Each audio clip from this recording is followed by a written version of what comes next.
Hello, my name is Jada, and this is my most anticipated books of 2021.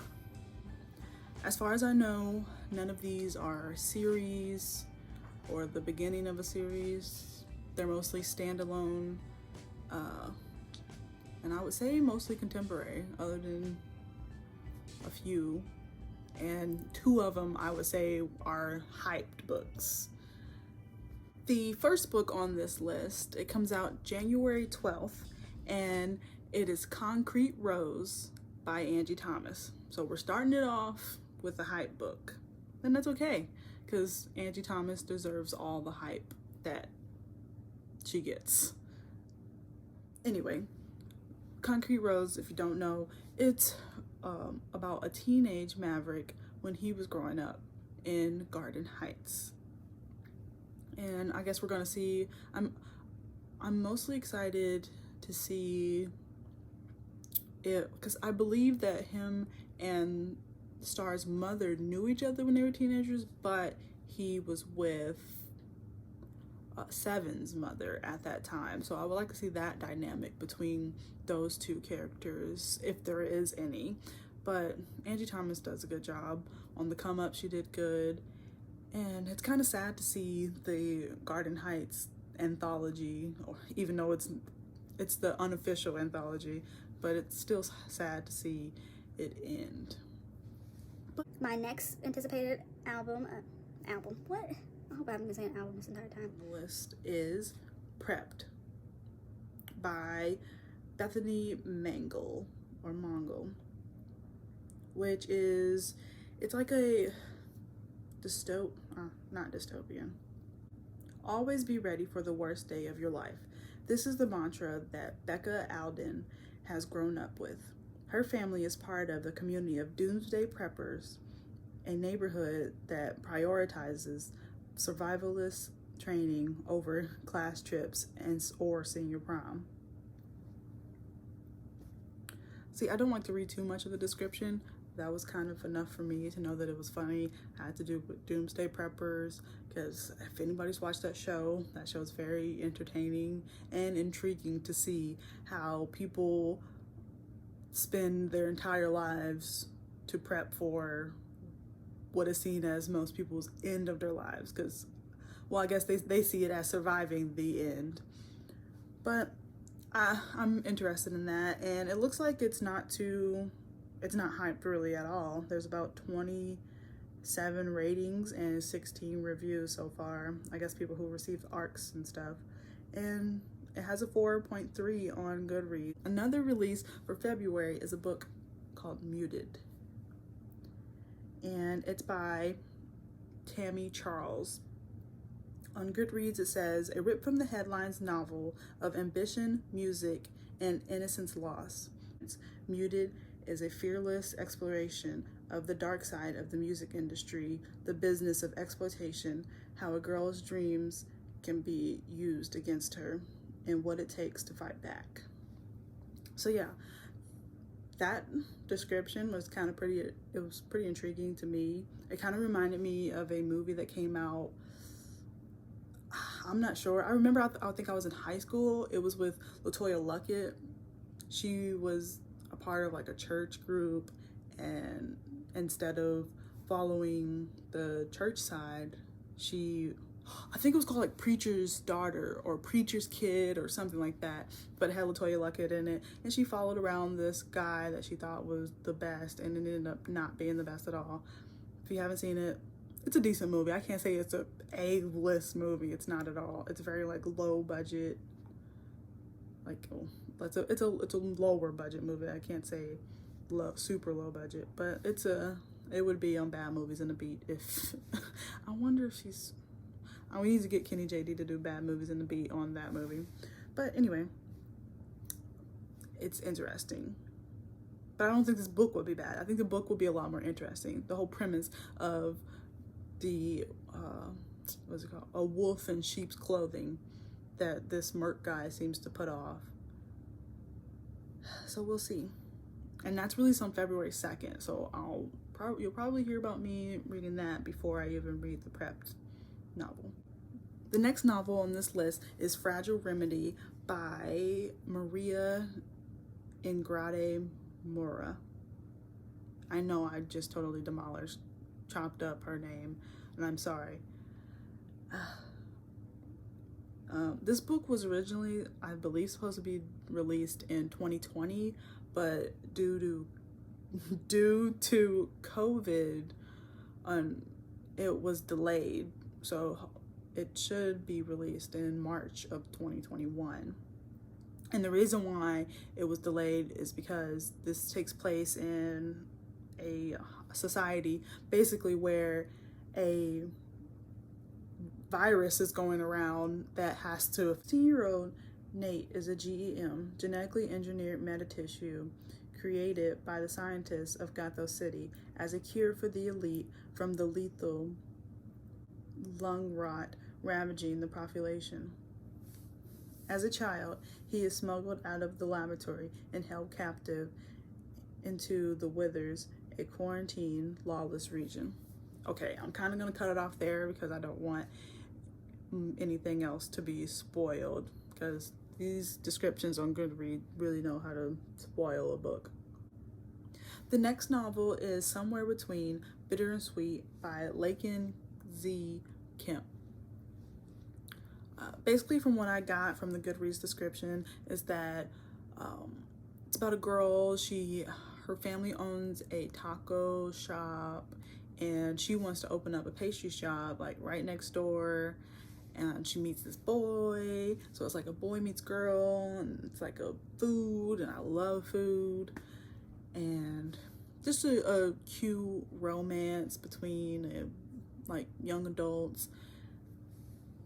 And every once in a while I like a book like that. I've kind of been trying to get out of the just plain contemporary. I mean, I don't want to call it plain, but I've been trying to read more of like a little bit of like adventure or mystery in it. But I don't know, I have a weak spot for just a simple novel about love, because I'm a sucker for love.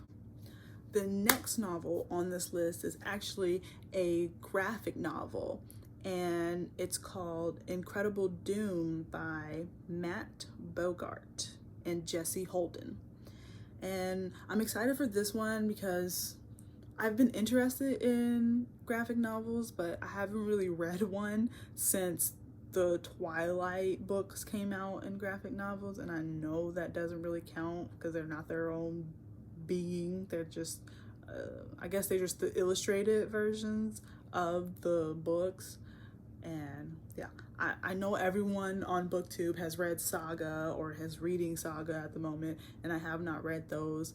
I probably will sometime in my lifetime on my never-ending TBR. But this one, I'm gonna read the description too. Incredible Doom is a compulsively readable YA graphic novel about unlikely alliances during escapes, stage magic, young love, and minor crime sprees, all squeezed over dial-up modem connections in the early days of the internet. It's the dawn of the new age, the age of the internet. Allison is drowning under the weight of her manipulative stage magician father. When he brings home the family's first computer, she escapes into a thrilling new world where she meets Samir, a like-minded new online friend who has just agreed to run away from home with her. After moving to a new town and leaving all his friends behind, Richard receives a mysterious note in his locker with instructions on how to connect the Evolve BBS, a dial-in bulletin board system, and meets a fierce punk named Tina who comes into his life and shakes his entire worldview loose. Unlikely alliances, first love, and minor crime sprees abound in this teen graphic novel debut about making connections while your world is falling apart. So I mean, I was kind of intrigued into that because I was born when the internet was kind of had already been around for just a little bit. I mean, not just a little bit. It was 1996. I don't really know when the internet had started, but I know it's grown a lot more since I was younger. But I can't imagine what it was like for it to be like fresh, new, like your parent bringing home a computer and only a select few amount of people having that. So kind of getting a glimpse into that world and the beauty of a graphic novel, I'm excited for. So I'll definitely be reading that. That release will be May 11th, day before my birthday. And it's only 288 pages, so I'm sure I can get through that quick because I'm trying to read more novels this year. I've been really slacking the last few years. I've read less and less, and I'm trying to get back on the train. I'm not gonna read 100 novels like a lot of these booktubers do. I'm jealous of those people who can sit there and read 2 novels a week or more, but I'm just not one of those, boo-boo. And the next novel on this here list, I don't know why I have an accent, but the next novel on this list is kind of like a, I don't know, it's like a, I don't know how to describe it, but it's called Smoke. And okay, I'm just gonna read the description. Stop trying to make descriptions up when you don't know them, Jada. Okay, this book is called Smoke, comes out June 15th, and it's by Darcy Woods. This compelling drama reveals what lengths a straight A student and an avid rule follower will go to in order to save her family. A look into the issue of poverty and marijuana legalization for fans of TV shows like Weed, which I never read, or Weeds, that's what it's called, which I never read. I never watched the show Weeds, but I believe my stepmom did, and she said it was really good and funny and stuff, but it was kind of on when I was younger, and I think it might have went off when I was in high school, and I just never really got into it because it was like out of my age range of like caring. But I don't want to read too much of it too, because we need to make book descriptions and even movie trailers that don't spoil the movie. Like, is that hard to ask for, to get a decent description without spoiling things? Like, I don't know. I thought the first little chunk I read was good enough for me, but then the rest, it kind of like goes into like why she's doing it. Why can't that just be a surprise? Like, oh, this is why she's doing it while I'm reading it. Why does it have to be in the description? Moving on. This next book, I want to say it was a graphic novel, but I don't think so. I think I only had one graphic novel on my list. I feel like it should be though, because the cover is, I love it. It's called Eat Your Heart Out. It's Eat Your Heart Out by Kelly DeVoe. And it's basically Shaun of the Dead meets Dumpling in this empowering, body positive YA thriller about a kick-ass group of teens battling a group of zombies, pretty much. Maybe I chose this based off of fully just a cover, but the description of Shaun of the Dead mixed with Dumpling, that sealed the deal for me, because Shaun of the Dead is pretty funny and Dumpling was hilarious. Dumpling was funnier than Shaun of the Dead, but my family and I have always loved like zombie movies and comedies in general, so if I can read that type of book, I'm happy. But moving on, our next novel that we have is called Dagger Hill by Devin Taylor. And this is basically a Stranger Things meets One of Us is Lying. Now, I absolutely love Stranger Things, but I've never read One of Us is Lying because I heard kind of bad reviews about it. So when it came to deciding, should I read it because should I read it because I love Stranger Things, or should I skip it because I can't say everyone, there are a lot of people who absolutely love One of Us is Lying, I think they're kind of younger than I am, so it's like the like teens, which is what the books are like actually written for. I mean, YA, I guess I'm still young, but I feel like an old head for real. But like, to each his own, pretty much. If those people like it, then they like it. And I'm not gonna not read something just because people said they didn't like it. I just haven't read it yet. Like, when I read the description of One of Us is Lying, it didn't really intrigue me. But maybe one day I'll read it. I'm not sure. But I love Stranger Things, so we'll see. But Dagger Hill, I'll read the description of that. Stranger Things meets One of Us is Lying in this creepy paranormal mystery about 4 friends who find themselves haunted by a malevolent presence in their sleepy hometown. Hometown mysteries, I kind of like those. Stranger Things, I keep saying, I know, I'm gonna keep Stranger Things. I'm probably gonna make a video about the last season of Stranger Things when that comes out. Whenever. Maybe when I'm 30.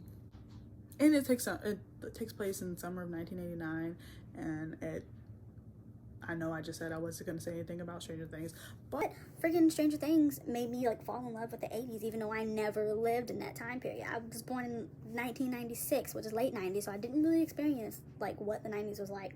I barely remember things from when I was 3 and 4 years old, so I just missed out on the greatness of the 90s, and I've completely missed out on the greatness of the 80s. So going back and watching stuff like Stranger Things and hopefully reading this novel, I will be like living a I don't know, in a fantasy world. I'll be living in my own fantasy world of acting like I'm an 80s kid. The next book on this list is Me, Moth, or Moth Me. I've seen it written both ways, but Moth is the main title of the novel. It is written in verse, and it was described on Goodreads as being like a ghost story and a coming of age story. And I love a story written in verse because I fly through them, and it makes me feel like I'm a fast reader when we all know that's not true. But I kind of read a little bit. It's kind of like a search for your roots and just finding yourself after losing family. And the last novel I have on this list, I hope I don't have sweat stains. No. The last novel I have on this list is something that we've been waiting on for a long time, because it was supposed to be released last year, but it got pushed all the way into 2021. And that novel is no other than Empire of the Vampire by the J. Kristoff. And it's supposed to be a thick boy book, 800 pages strong. And the reason why it's the last novel on my list, even though I'm sure that there's other novels that will be released after September, because that's when this one comes out, I will probably be spending the rest of the year reading that book because I'm a slow reader. It's just who I am. I enjoy reading very much, but I don't know, I'm just a slow reader. I was born that way. Don't judge me, honey. But Empire of the Vampire is supposed to be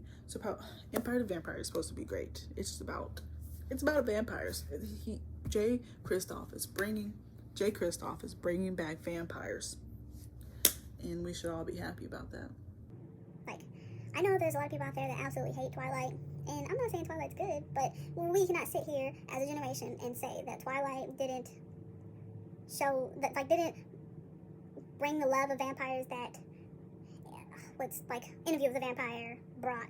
Probably more than that. Like, you can't say that the reason why you don't like, I don't know, that's a whole other video of itself. That we should give more appreciation to Twilight, even if it's not that great of a novel or a film series, but we can enjoy it in its own way. It brought it started so many people's love for reading with those series, and the books brought people in. How did this become a Twilight appreciation book video? How did this become a Twilight appreciation video? I don't know. It's not. That's another thing. But yes, I will be spending the rest of 2021, when Empire of the Vampire comes out, reading that novel because I want to enjoy it, because I'm sure that we won't get the next book in the series until either like 2023 or longer. So I will spend as much time as possible enjoying that book. And if any more comes out for like the second half, even though I've already went over halfway through 2021, I will make another video. But until then, I'll see you guys next time. And don't forget to like and subscribe. I'll see you in the next one. Peace.